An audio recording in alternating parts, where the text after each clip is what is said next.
Tyrese McAllister, the therapist on the mic, bringing mental health wisdom, shining bright like a light. Guiding souls to peace, leading minds to the right. With her codes by her side, they soar to new heights. Marcy Trueheart in the mix, mental health advocate, speaking truth, sparking change, grinding like a maverick. Empowering minds, lifting spirits, it's never too late. Together with the crew, just trying to do great. Jamie Tyler in the house, a TV star, champion mental health, taking it far, sharing stories, inspiring minds, raising the bar, with codes by their side, reaching for the stars. Thursday therapy, breaking stigmas all around. With this crew, they here for the town. Mental health help, spreading love profound. Their voices echo loud with a resounding sound. Thursday therapy, here to make a change, spreading love, sharing knowledge in a world so strange. Tyreese, Marcy, Jamie on this mental health range, standing united this far from a game.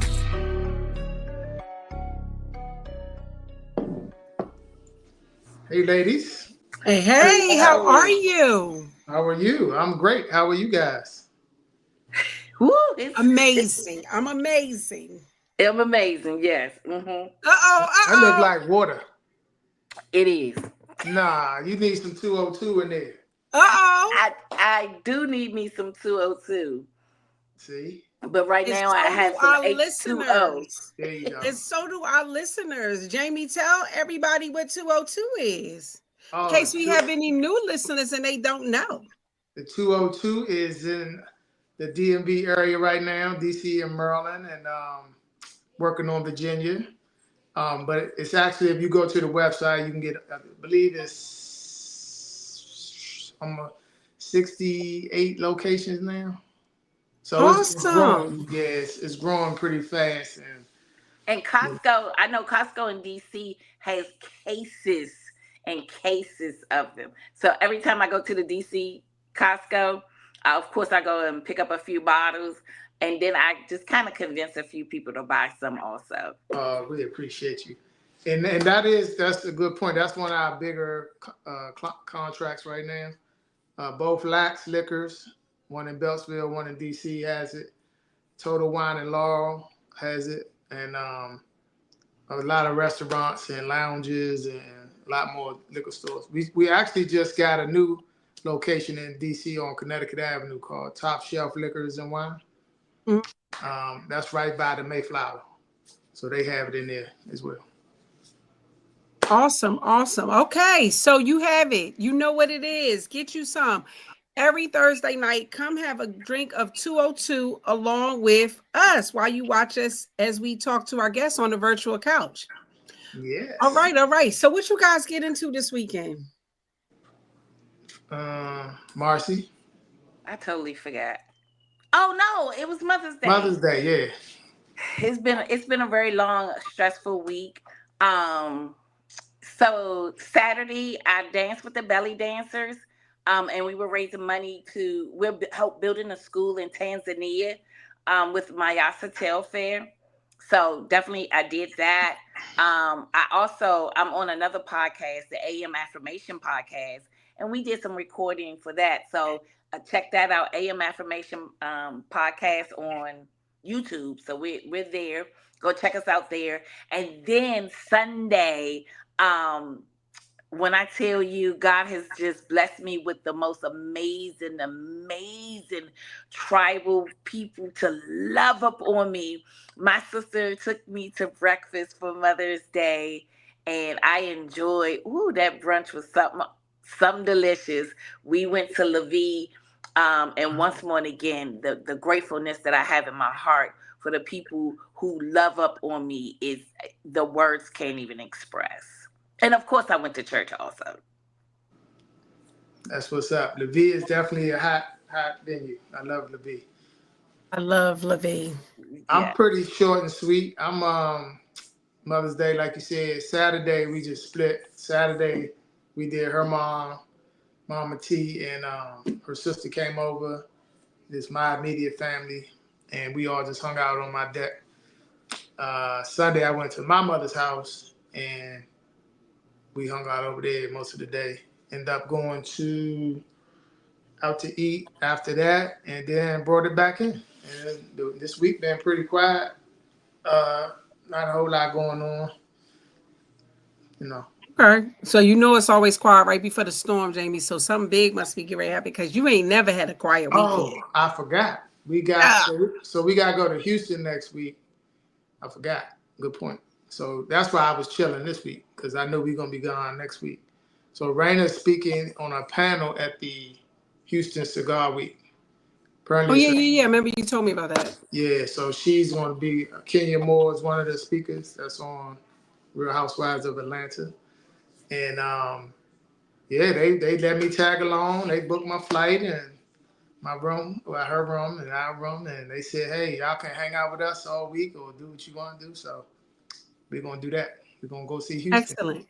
Okay, good. Yeah. All right. All right. Well, I just celebrated Mother's Day and my daughter's birthday. I got a 28-year-old. You know, I'm still trying to wrap my head around that. Like, oof. I saw that. Happy birthday to her. Yeah, You got thank two you. Tauruses. You are blessed. Yeah, yeah. Thank you.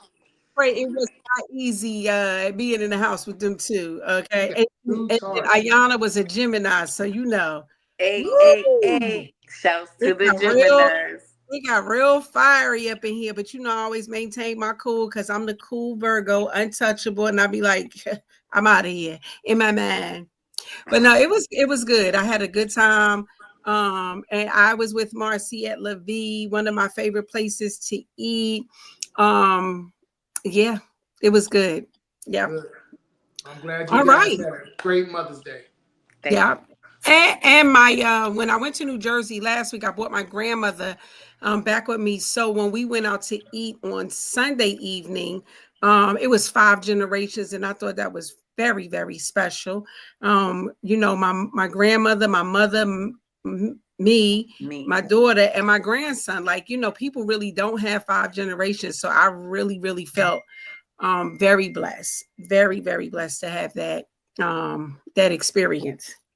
Yeah, So that's yeah, 5 generations. And then what my daughter posted really just touched my heart. So I was when she posted on social media about the women who have poured into her. It was sweet.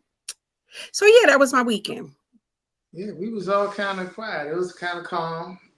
I was supposed to have an event Saturday, but it looked like it was gonna rain all week up until Sunday.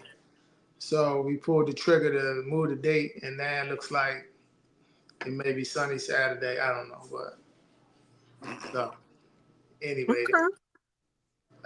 so just dealing with that all week as well. Okay. All right, guys. Well, we got a special guest today. She's special not only because she's my sorority sister, but she is also from East Orange, New Jersey, where I grew up. And although we did not know each other we did not know each other growing up, she also went to college in North Carolina. Like that, she's just like triple special. So we have none other than Kelly Jones. She's an author, interpersonal communication skills life coach. She too is a podcaster and a public speaker. She is the founder of Forward Life Coaching, author of 3 books. I said she's from East Orange. She grew up in Parsippany, New Jersey. She went to high school in Parsippany and college in North Carolina, Chapel Hill. She is also a certified domestic violence awareness presenter. So am I. Well, we have so much in common. She possesses 2 TEACCH for autism certification and a certified life coach. She's an advocate for psychoneuroimmunological testing. I hope I said that right. Psychoneuroimmunological testing. So she's going to educate us on a lot. This is a comprehensive approach to healthcare and has helped to distinguish manageable autism from curable autistic-like traits for many patients and save her from an aneurysm rupture. She previously worked for Duke Care for Autism and Brain Development Clinical Trials Department. Today, she collaborates with medical professionals, elected officials, and everyday survivors to reduce perceived limitations in health recovery. She has most recently met with 48 offices in the U.S. Rare Disease Congressional Caucus to approve psychoneuroimmunological testing for students before they receive the IEP. individual education program. She was also awarded a National Science Foundation grant proposal invitation for her research on the detection of anxiety in motion. Listen, her bio is extensive. She's smart. She's beautiful. And I'm gonna just let you hear from her because it's a lot, and I don't want to take up more of her time. So bringing to the virtual couch, we have Coach KJ Kelly. How are Hi. you? Hey, KJ, how are you? Excellent. Thank you for asking. Good. So what an So amazing we got a bio. New Jersey panel tonight. What's up with that, Marcy? You know what? We gonna go with it, okay, Jamie? We gonna go ahead and let them be great, huh? Okay. Let them be great. Let them be great.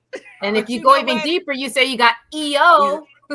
Yeah, and I was gonna say East Orange too. So Yes. we're gonna let them be great. Yeah, we don't Well, want you no know what I problems. say? Me and another sorority sister, Keita, we always say Jersey girls in the DMV world, right? Because you know, I like Jersey it. is the only state where you don't have to pump your own gas. So I have to claim a state that don't make me pump my own gas. But Yeah, that's the I've been one thing I living in do this love about area. Jersey. That I've been living in this area for 34 years. So, you know, I got mad love for the DMV. My children were born here. So I got mad love for the DMV. So as Jamie always says, we locked in. So, question, y'all: how far is East Orange from Atlantic City? Far. 2 hours. Real How many far. hours? 2 hours. Oh, see, that's all I know That's about South Jersey. Jersey. No. Yeah. No.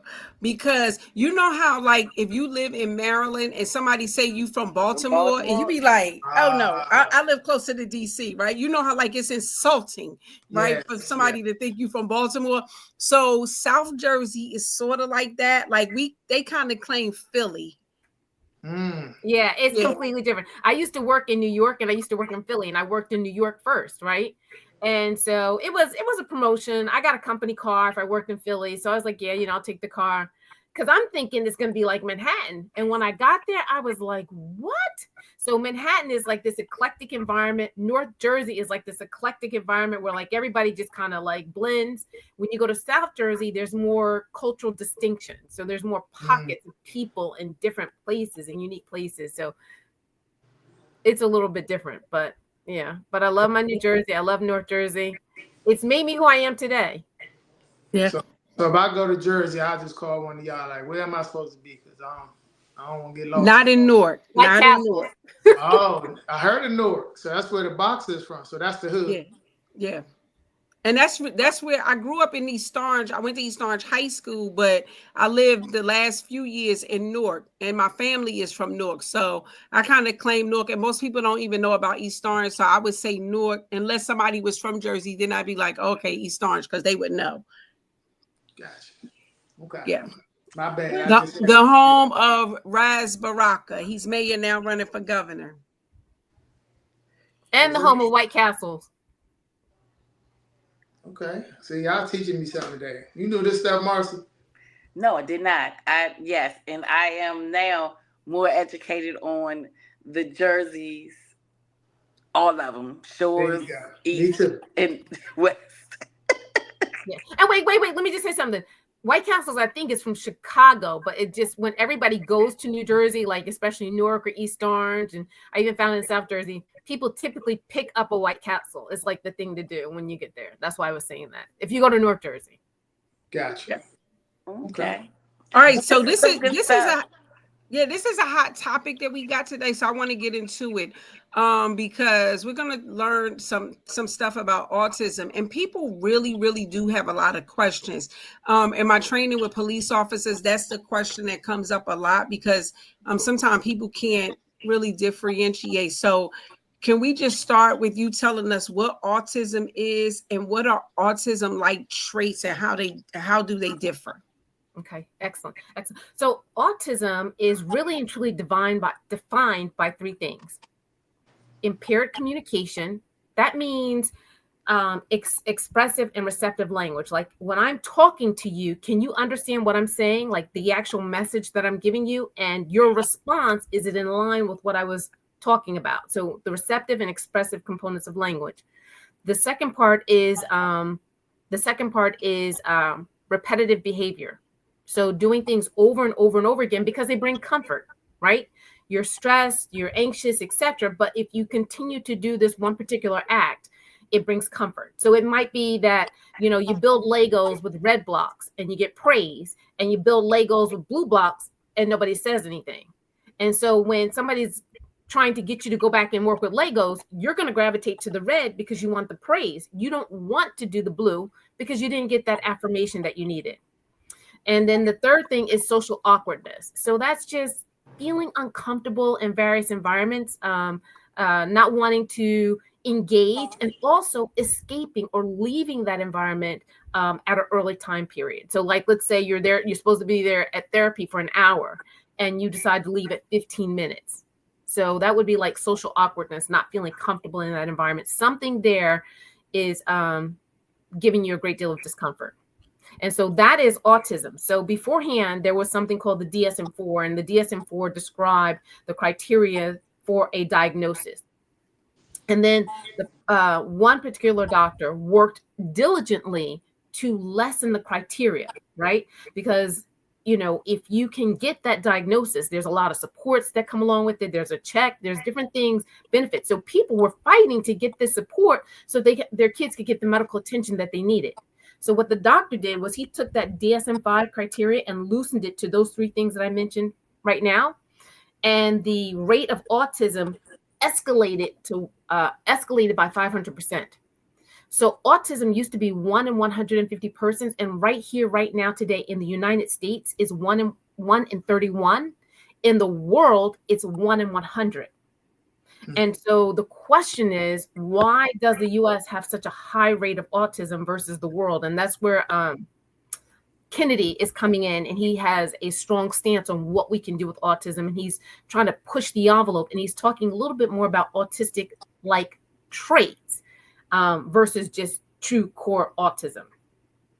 It's funny because when you were explaining the three characteristics, like some of those apply to a lot of people across the board, maybe not all at the same time, but like I know people who really just not good communicators. I know people who are like socially awkward. And what was the other one you said? Repetitive skills, repetitiveness. Yeah, people be tripping. Okay, yeah, I know that. Okay. So now keep in mind, think about like life's 5 major stressors, right? Like think about like death and moving and, you're in a new environment, all these different things. These things can trigger those same exact responses. And as you work with clients all the time, think about trauma, right? And when you think about trauma and somebody goes through that, there's something called dysarthria, dysarthria, right? And dysarthria is actually dealing with the muscle control in your mouth, right? How well you're able to open and close your mouth. And it also deals with your vocal cords. And so what happens is when there's a lot of stress, a lot of tension, a lot of anxiety, you're not able to open and close this mouth properly or function it properly.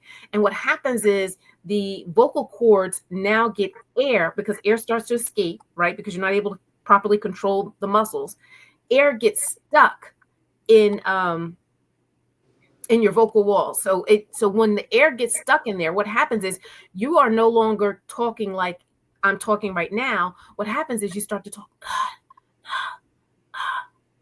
breathy and whispery. So if I am a child in school, right, and I'm talking breathy and whispery, my son used to say, no, right? And now imagine doing a whole sentence like that. Elephant was la. Now you're a teacher and you've got all these kids in the classroom and he's taking this long to say something.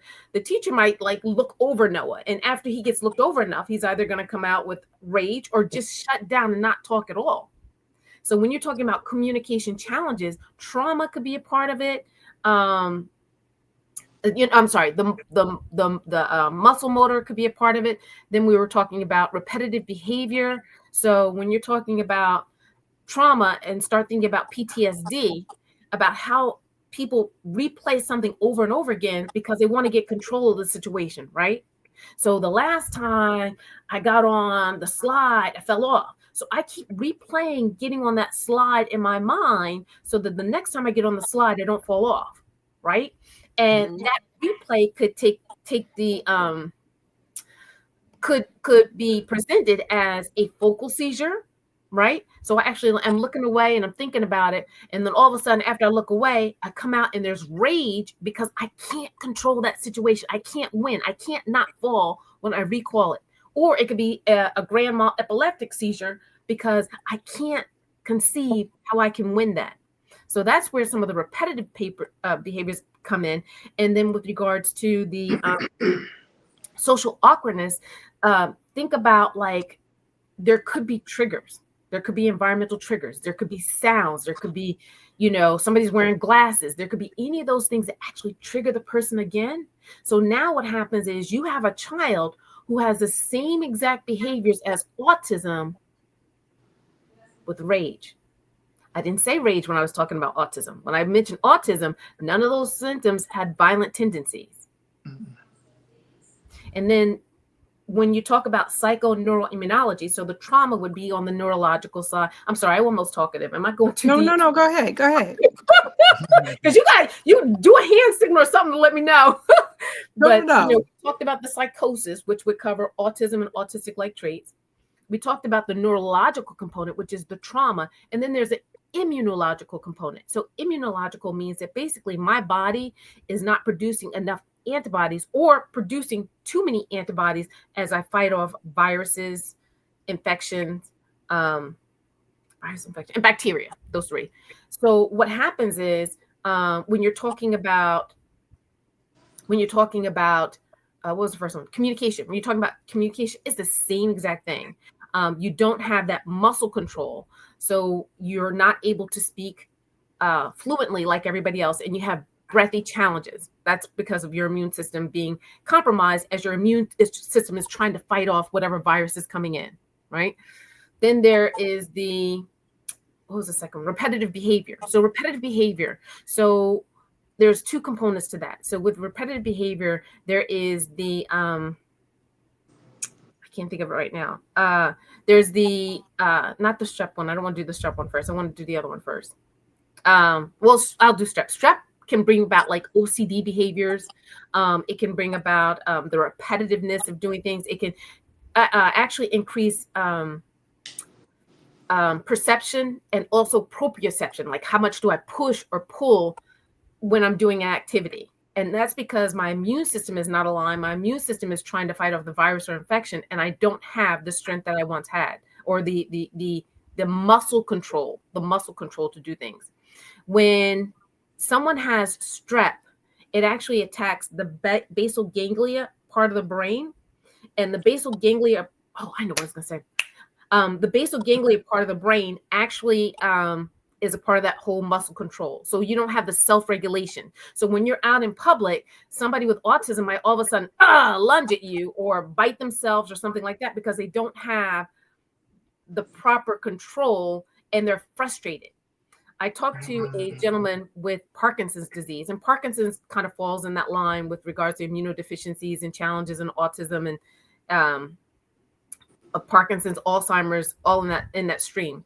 And I talked to a gentleman with Parkinson's, and he was explaining to me what some individuals with cognitive impairments have not been able to explain to me. And he said this with proprioception. He said he hates going to the fountain to get a cup of water. He said because when he goes to get the water, he doesn't know if he's going to turn on that faucet and that water is going to come gushing out and splash all over everything, and people are going to be angry and yelling at him because he made a big puddle and a big mess. Or if he's going to pull it and it's just going to drip, drip, drip, drip, and people are going to lose patience with him because he's taking so long. So he would rather not do anything to avoid the criticism because he doesn't have the proper muscle control and doesn't understand how much force is needed to complete a task. And so that was the repetitiveness, and then the social awkwardness, because these individuals have a weakened immune system and they have a harder time fighting off viruses, infections, and bacteria. What happens is I could be in an environment that has a trigger for my immune system. So like I may not know that I'm triggered by pollen. I may not know that I'm triggered by mold. I may not know that I'm triggered by these things. So when I go out socially, right, all of a sudden I'm triggered and I'm in pain. And, I reach that state of discomfort. So what happens is that's where I lash out and all the other kind of stuff once again. And the last thing that I wanted to mention, just going back to the repetitive motions for people who have immunological challenges. So part of that immune challenge is something called your vestibular system, right? And your vestibular system creates balance in your ears. So sometimes you'll see people with autism and they'll rock back and forth like this, right? Because what they're trying to do is they're trying to jar this system so that they can feel balance. The challenge is, which I teach a lot of parents, the challenge is this does not jar the vestibular system. You have to go back and forth, back and forth. So kids don't know that. They know that there was some type of rhythm that was going on the last time it was jarred, and they're trying to recreate that. And if they're rocking back and forth and they're trying to find that place of comfort and they can't find that place of comfort and they're getting more and more frustrated and more agitated, that's where you'll see some of the anger and some of the violence come about.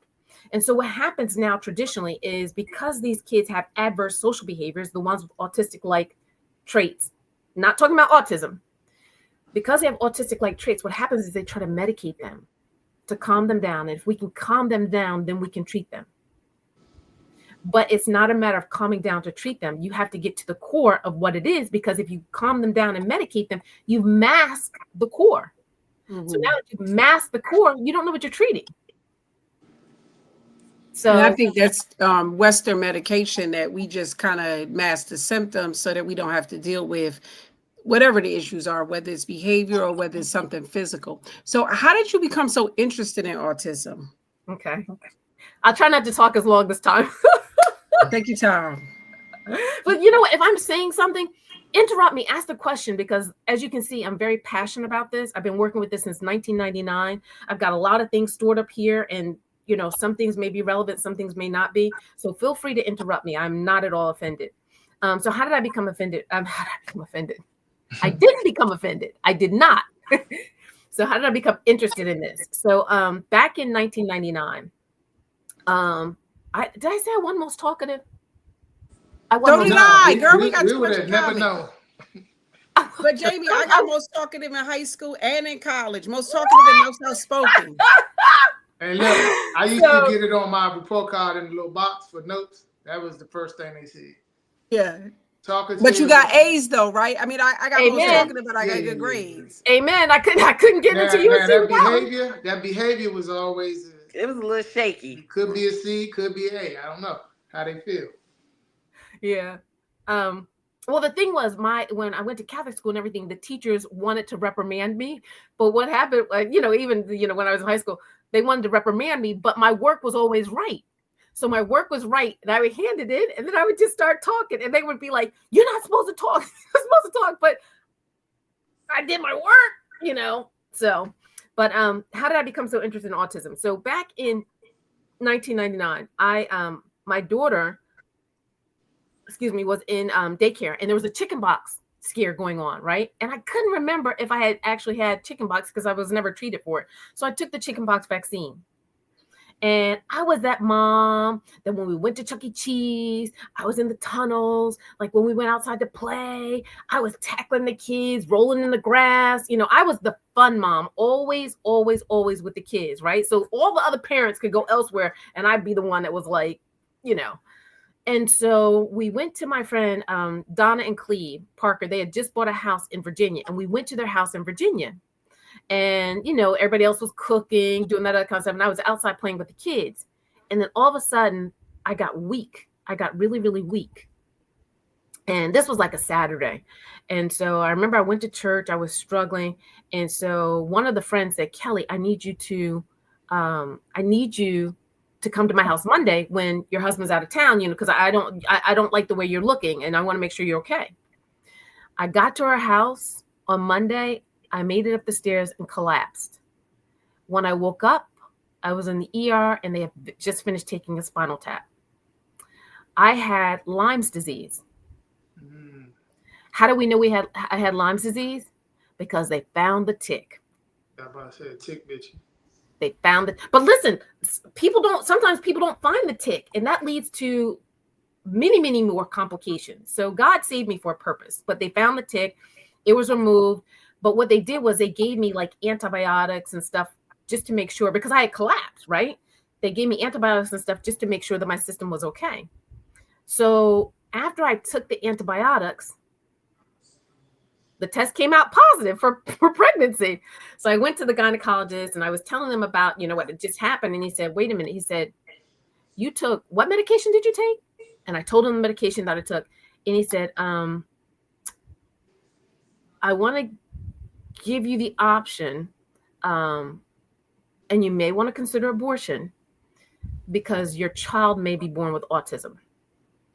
And I was like, what is autism? And so what he explained to me is that you have 5 brain stems, right? Visual, audio, cognition, fine motor, gross motor. And they should be fully extended. But if there's neuroinflammation, they will be stinted like this. If 3 of them are stinted, it's called PDD-NOS. If 5 are stinted, it's called retardation. And at that particular time, it was autism. So we went, had the sonogram, and my son's brain stems were growing fine.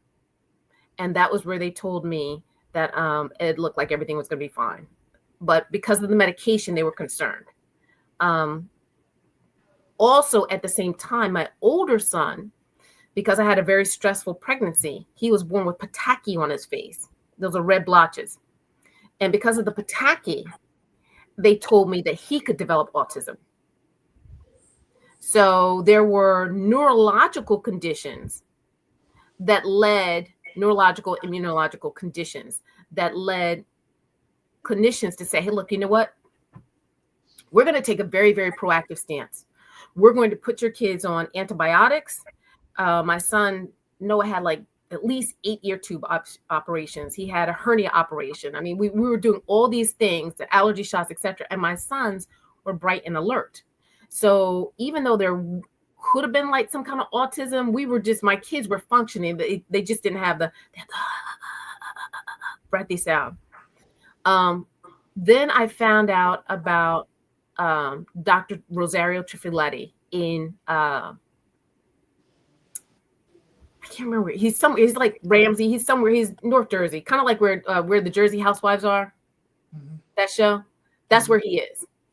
And so we were what you call house poor, meaning my parents went and bought a house in a very nice neighborhood in Parsippany, but I didn't have any of the frills. Like I didn't have, my friends, their senior in high school were driving around in Mercedes convertibles, right?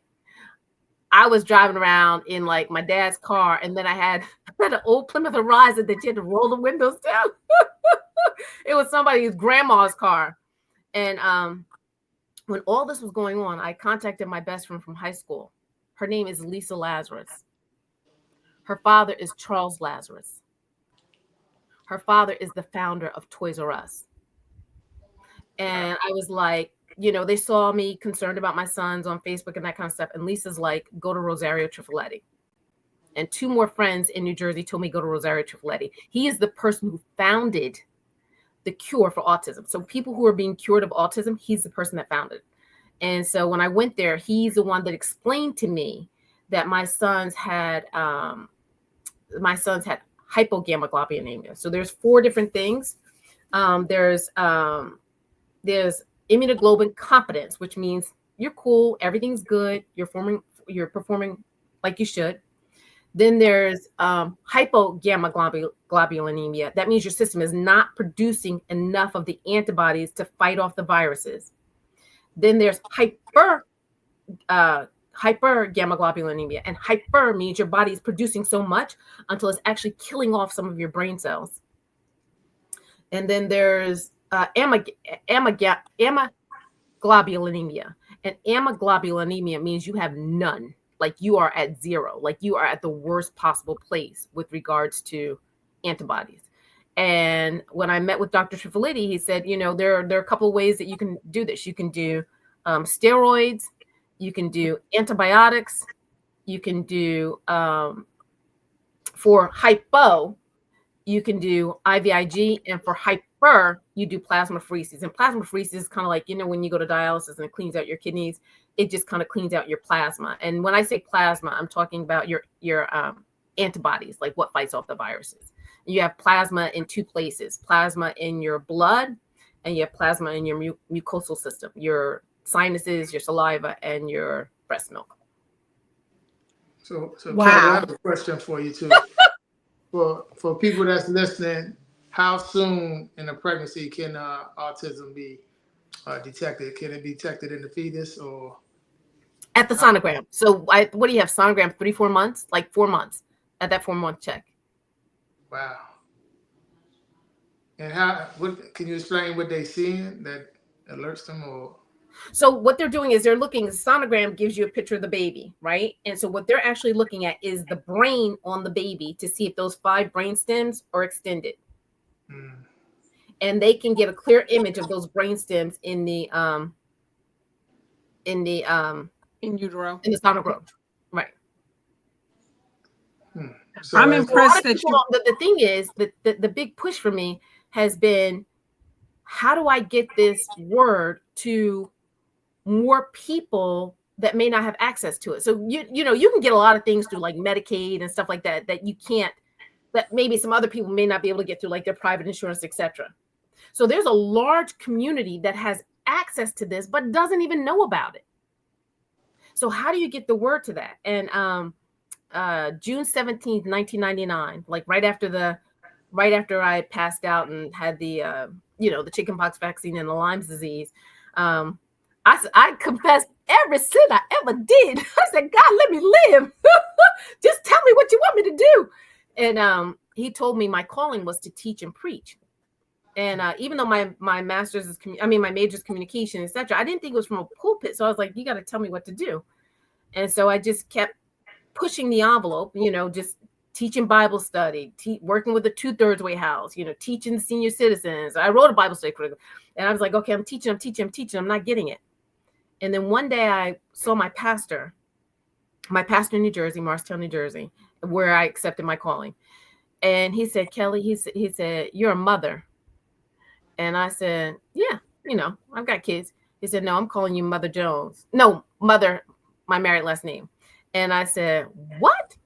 I said, I am no mother. That's what the old women in the church are. I'm not no doggone mother. He said, no. He said, you're going to teach pastors. And I was like, look, my granddaddy's a Pentecostal pastor. I am not trying to teach you some stubborn people. I am not trying to work with it. But what God has shown me through this process, that if I want to get to the people who can access Medicaid, who can, learn about private insurance, who can post forums and stuff in their church, that I need to, or, who have access to that I need to work with pastors and start to work in that arena to make sure that we have the greatest access and greater knowledge in more communities, not just some. When I talk to my friends from New Jersey, and there some of the interviews on my podcast about how people who have had immunodeficiencies and etc., their kids have lost their diagnosis and they're graduating from college. The doctor that was working with my kids at UNC, she said, yeah, I did the IVIG that you had mentioned. Her son is graduating from UNC, or graduated from UNC.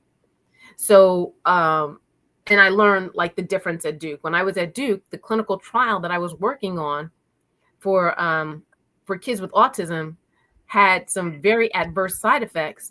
And I was only supposed to bring in African-American kids for this clinical trial. And these are neurotypical kids, as well as kids who had immunodeficiencies.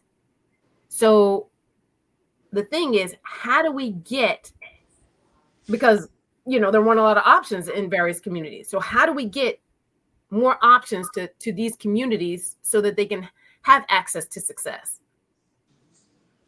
Yeah, and how do we educate parents so that they know and can support their children? I think sometimes when parents have a child with who's different, I think the new word that people are using is neurodivergent, and they're different, that they don't learn how to best work with their children. It seems like that's was something that you did. and became an expert in doing it, and then your kids can thrive. But a lot of parents don't necessarily do that. Well, let me tell you something. So I was a deaconess at my church the time when my son was diagnosed, right? And so as a deaconess, I mean, as you can see, as I mentioned, I was very, into my church, supporting the kids, working with families. I mean, working with, I walked, and I'm not a psychiatrist, but I walked 3 women through suicidal ideations. I mean, just a lot of different things. I mean, the kids who were thrown out of the church, I was the one who brought them back in and worked with them. And so because of my commitment to the church, I had people pouring in all different cures for autism. Try this, try this, try this, try this. So when you got 30 different cures that are presented to you, and they're all supposed to provide success, and none of them provide success, you get burnt out. You get burnt out. And what am I supposed to say? John, who's in my Sunday school class, mother gives me a cure, and then I'm not going to try it. She's going to keep asking me. So sometimes what happens with these mothers is that you just get burnt out. And then I was working on my master's in education, and we were talking about the IEP plan and parents coming in, and why some parents don't come in for these IEP meetings and why they don't contribute. And what they were saying is that sometimes the moms who have kids with learning disabilities have learning disabilities themselves. And they don't want to go into these meetings with all these big fancy words, and as one person against 6 experts. And like, what can they do to really help their child? So you've got parents feeling defeated before the process even begins. And that was why, shameless plug, here we go. That was why I wrote my 3rd book, For It Is Tangible, because you've got to start building the narrative. You think about it, there's 525,600 minutes in a non-leap year, right?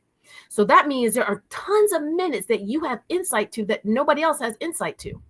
And when you go to the doctors, the average person goes to the doctors for 15 minutes 4 times a year. That's 1 hour. The average doctor sees 20 patients a day, 100 patients a week, and some see more. So, some studies say 30 patients a day, but, back and forth. Let's just say 100, right? This is the thing. And there's 50 weeks in a year. Let's just say it's 100. The question is, how does your story stand out amongst all those other stories that they hear? And plus, there's a very high rate of suicide amongst physicians. There's 130% higher rate of suicide amongst female physicians in the general population, and a 40% higher rate of suicide amongst male physicians in the general population. And that's why September 17th is National Physician Suicide Day. So now they've got their own issues. They've got their own relationship problems. They've got all these different things. They got to take your stuff in 15 minutes and find a solution. And the average physician is 54 years old. So if I'm 54 years old, I've been in the game for a little while. I've seen a lot of patients. My peers, right? My peers, the people I call on, are pretty much the same age as me. And we have the same exact solutions that we're recycling. I was on a call this morning with a PANS Pandas group. And what they were saying is that these moms, and so one mom is in South Carolina and she travels to DC for her physician. Another mom is in North Carolina and she travels to Atlanta, and they travel to Alabama, and they travel to Dothan, Alabama. Like, they will travel the distance to get these young physicians to take care of their child.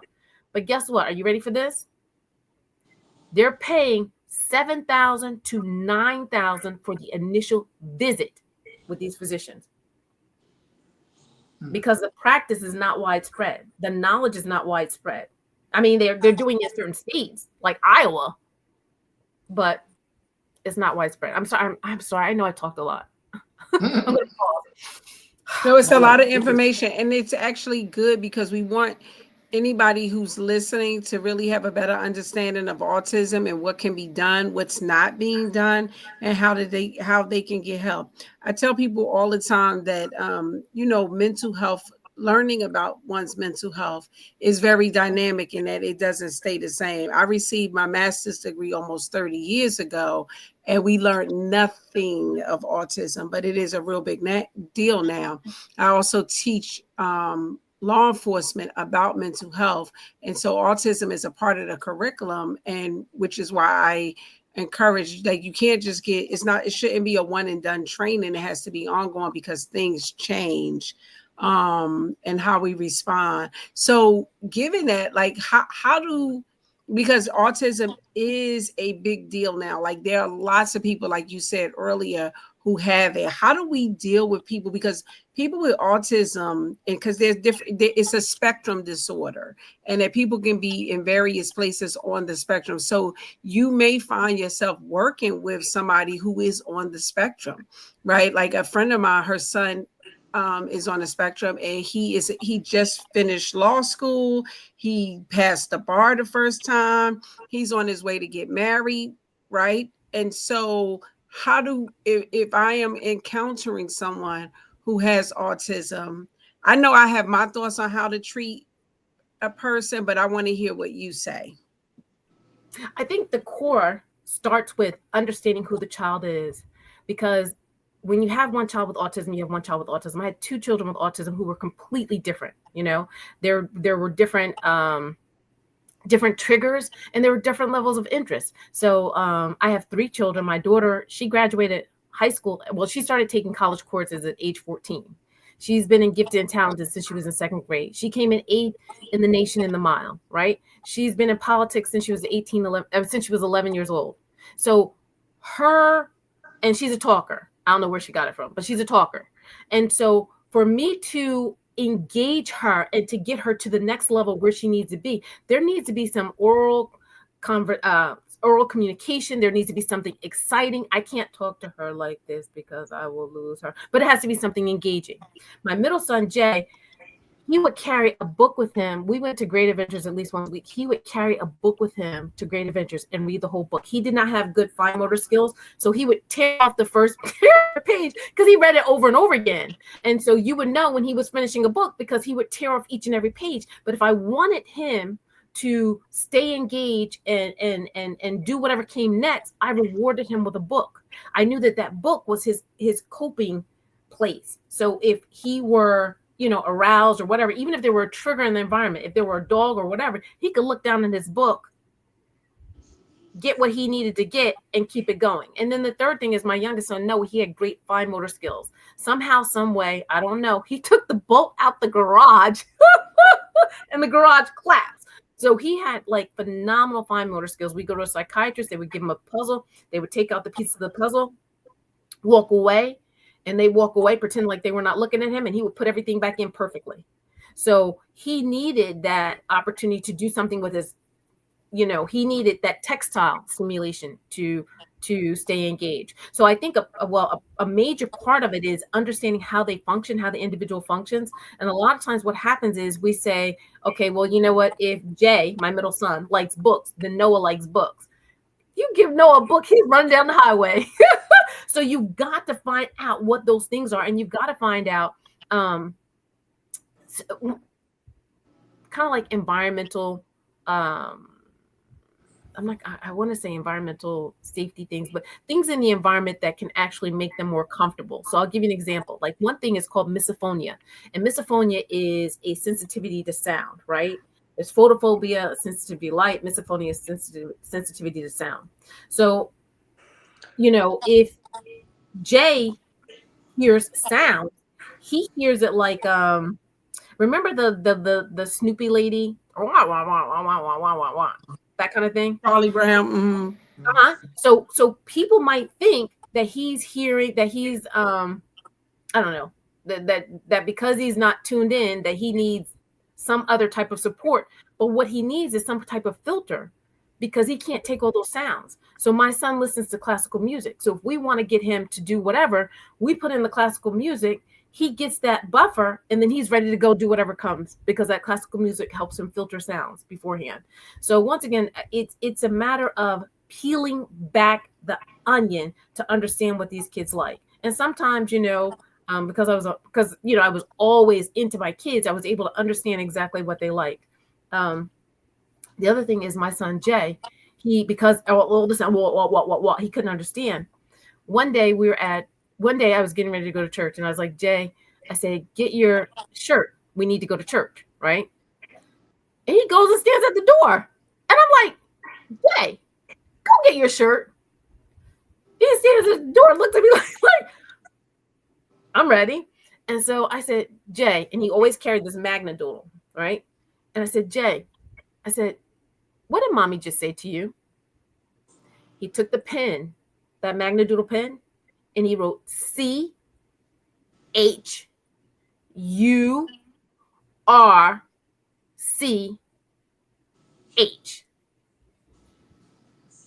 Smart. He knows what church is. He knows in order to get to church, we have to go to the door. But he didn't hear the shirt. So somebody could say, well, you know, he can't be smart because he went to the door. No, you have to understand how they communicate. How do they receive message? How do they receive information? And that sounds like how men receive information. You only heard one part. No, I'm just joking. What'd you say? How you gonna throw my people under the bus like that? All men but Jamie. There you go. Thank you, Doc. Because we locked in. But right. But and it's interesting, like when you just talk about the traits about autism, like what you just described about him hearing one part and like ready to act on it, and he didn't hear the other parts. Those are traits that people really do have, like, and you don't have to have a diagnosis. And so I can see how a lot of parents can really miss that, or parents call their kids lazy or aloof and not really understanding that there might be some other things going on. And then also that, how to advocate for your kid, right? Like a lot of people can't advocate for themselves, right? Like how do you then work with professionals? I can see a lot of people would be intimidated. Like even just listening to you talk, some of the words you use, if I weren't an educated woman, I could see how that could be intimidating. Like it's a lot of big words. So I want to encourage professionals and educators to understand your audience as well, like understand who you're talking to and what you're working with, so that you don't overwhelm a parent and they can be a partner with you in getting their child treatment. Yeah. And that's why I started to try and peel back the onion, because somebody might catch on if we're going 10 steps, somebody might catch on at 2, somebody might catch on at 4, somebody might catch on at 8. It just depends. And that goes with the cultural competency that I was talking about. And you can relate to that. You're from East Orange, DC, there's a different language. Whether you use big words or small words, there's just a different language. North Carolina, I was talking to somebody about something, and he thought something completely different from what I was saying. And now we're both grown professionals. And I had to come back and I say, no, what are you saying? Like, what do you mean? And when we did that, we realized that we had 2 completely different perceptions of what should happen next. So it's speaking in a different language, so there's a language for parents, there's a language for teachers, there's a language for preachers, there's a language for etc. And that kind of goes into my 3-box theory. That I had 3-box validation theory, that you have to understand your audience, but you also have to give them tools to digest whatever was said. And so that was why I wrote the 3 books. So with domestic violence, what happened was I'm a certified speaker. I was going out, I was speaking, and people were asking me 2 questions consistently, over and over again, the questions. And I could answer the questions, but was it enough for them to take home and digest it and really understand how to move forward? No, it's just too much information. So I wound up writing a book. And when I wrote that book, I got 2 responses from the people, because I always ask for feedback. I got 2 responses. One, women cried and said, I got through the first, page, and I felt like you were telling my story and I couldn't read it. Or I read it all in one night. I couldn't put it down. Like I was just like, this answers so many questions. And that's because it was a lot of information to answer those questions, and it wasn't a just simple yes or no. And so you have to peel back the onion the way that people, for the way that people learn. The book, For It Is Tangible, is 315 pages. It started off as 194.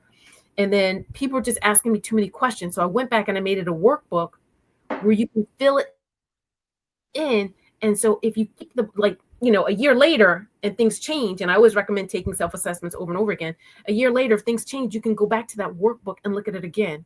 There's a lot of stories and a lot of examples for people to read about, because one answer doesn't fit all. I mean, and that's what my students were telling me continuously, is that they don't feel validated because they feel like when they're talking to people, they're aligned. And so because they're aligned, that means like, I want you to bake a cake, right? So I'm telling you that I don't know how to bake. I know how to fry. I know how to do this. I know how to do that. And so after I tell you all this, she said, okay, now what time are you going to bake the cake? And I'm like, did they just hear? I don't know how to bake. I don't know how to put things in the oven. And so that's what I'm hearing from young adults, between, I'd say 16 to 35, is that they are communicating. They are telling people what they want and what they don't want and what they like and what they can do and what they can't do. But the audience that they're talking to is so stuck in tradition, like the Pentecostal pastor that my grandfather was, until they can't hear anything that goes outside of the box. So I put multiple examples in there so that we can fully explain it. Like, how many people know that there's 4 different social preferences, right? There's an introvert, there's an extrovert, there's an omnivert, and an ambivert. And so you knew that already? I'm an extrovert. Oh, okay. I didn't know about the omnivert. Can you we're actually at our time, but can you tell us what the omnivert is really quickly? Because I've never heard that one. Or tell me. Okay. So omnivert is have you ever seen celebrities go out and then they they get upset and they go into a rage fit or something like that? Mm-hmm. Or you ever hear about this celebrity went out and he all of a sudden became violent for no reason? Have you ever heard that before? Yes. Okay. Well, there have been celebrities that have gone out and they've shot or whatever. So what happens is an omnivert is both introvert and extrovert. So I might have the capacity to be an extrovert for 20% of the time, 30% of the time, right? So if I have the capacity to be an extrovert for 30% of the time, at 25%, you need to get me to a quiet place. Because at 30%, I crash. I go from yay to, and I might do something to protect my peace. And so what happens is when you have a kid who's an omnivert, you don't put an omnivert in gym 8th period or the last period of the day. You put an omnivert in gym at the beginning of the day, and at the end of the day, you might have them in a quiet study. You might let them go home early. You might do something to support their social style. And if you don't understand that, then you're looking at this kid, and Johnny, he's vibrant, he's exciting, he's engaged in 1st period, and then 8th period, you try to get him to do something he doesn't want to do it. Now Johnny's got oppositional defiance disorder. Now Johnny is bipolar. Now Johnny is this, because teachers are not speaking the same language, and we have to get to a point where we're speaking universal language. Coach KJ, judges. Coach KJ, I am so sorry, but we are out of time. And we want to, there's definitely, first of all, thank you so much information about a subject that people are not well versed on, but definitely people want to have the information. Parents and young people need the information. So we may have to have you back on our show so that we could continue to learn. I really feel like I've learned a lot tonight about a subject I only knew a little bit about. But thank you so much. You're welcome. Real quick before she go, Doc, can you just say your social media handle so anybody listening can reach out to you? Okay. Yeah. The easiest way to find me and the videos I'm talking about is forwardlifecoach.com. It's forwardlifecoach.com, forwardlifecoach.com. And on there, you'll find my my Facebook pages, which will give you more information about Shelva's Help, gives you information about autism. Forward Life, thank you so much. Forward Life Coach gives you inspirational talk. And my other page, Beyond My Expectations, actually gives you insight on neurological, immunological, and psychological challenges, misdiagnosis. That's a big thing for me, especially with the podcast, is misdiagnosis and misperceptions. Excellent, excellent. Thank you again so much. We're going to take you out and then do our little closing. Thank you to our listening audience for joining us on the virtual couch today. This is Thursday Therapy. Thank you for spending your Thursday with us. All right. Thank you. Thank you. Marcy, before we go out, do you have a affirmation? Oh, you know what? I'm just processing. You know what? I'm always enough. I'm always enough. Always enough. I love it. There we go. Yeah. All right, Jamie, any final words? No, that was great, and I'm glad you touched on that the police department is training in autism, because they didn't do that when I was here. So kudos to you and whoever made that decision. The mayor. But thank you. Very the mayor necessary. made the decision to have the training. Kudos to me, added autism because I know it's needed, as I did with emotional intelligence and empathy. Those are things that I added because I'm brilliant. She's Tyrese McAllister, the therapist on the mic, bringing mental health wisdom, shining bright like a light. Guiding souls to peace, leading minds to the right. With her codes by her side, they soar to new heights. Marcy Trueheart in the mix, mental health advocate, speaking truth, sparking change, grinding like a maverick. Empowering minds, lifting spirits, it's never too late. Together with the crew, just trying to do great. Jamie Tyler in the house, a TV star, champion mental health, taking it far, sharing stories, inspiring minds, raising the bar, with codes by the side, reaching for the stars. Thursday Therapy, breaking stigmas all around. With this crew, they here for the town. Mental health help, spreading love profound. Their voices echo loud with a resounding sound. Thursday Therapy, here to make a change, spreading love, sharing knowledge in a world so strange. Tyreese, Marcy, Jamie on this mental health range, standing united this far from a game.